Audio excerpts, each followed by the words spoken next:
Okay guys, so I'm going to show you 3 ways to change the source or input for Vizio TV.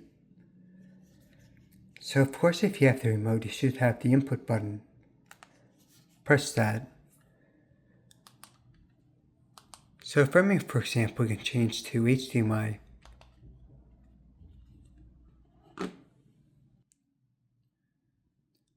So what you can also do is download the Vizio app for your phone.